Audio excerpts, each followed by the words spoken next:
Colleen O'Brien joining us now live downtown Spokane for more on that detention hearing of Spokane police officer Karl Thompson. And Colleen, the judge releasing Thompson until sentencing.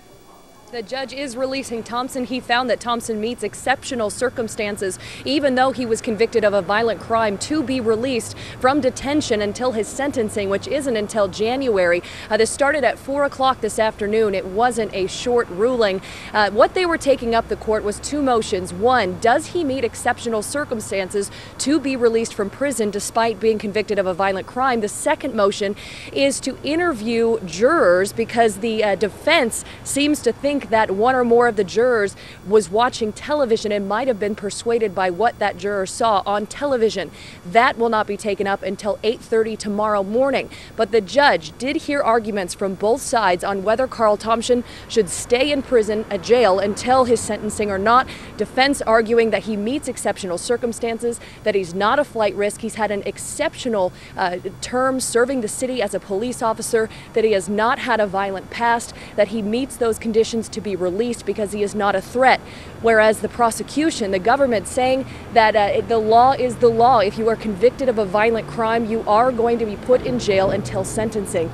The judge took a recess for 40 minutes. It was a very long recess. Everybody there, the Zem family, officers from the Spokane Police Department there to support Thompson, were on the edges of their seat. A very silent courtroom. The judge took a long time to explain his reasoning and ultimately said he is going to release Thompson from jail until his sentencing in January. We only heard one short outburst from the Zem side as people exited the courtroom. So that is what happened this afternoon. Tomorrow the judge will take up whether he will interview the jurors on if they watch TV during the trial. Back to you.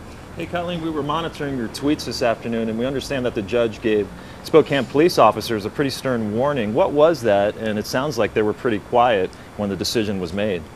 Very quiet. Nobody said a word. Again, it was dead silent in that courtroom the entire time. Nobody was talking. Everybody was on their best behavior. When the judge walked in, before any business was taken up, the judge sternly talked into the microphone and said, listen, I know that this is a very high emotion trial, that both sides feel very strongly for their side, but this is not the place for any type of demonstration or outburst. He said, at best, if you act up in my court, you'll be kicked out and not allowed back in. At the very worst, he would hold them in contempt of court, which is a very, very strong punishment. So he did give that warning off the top, and everybody did behave despite that short outburst from somebody yelling an expletive as they exited the courtroom. Everybody believed that came from the side who supported Zem.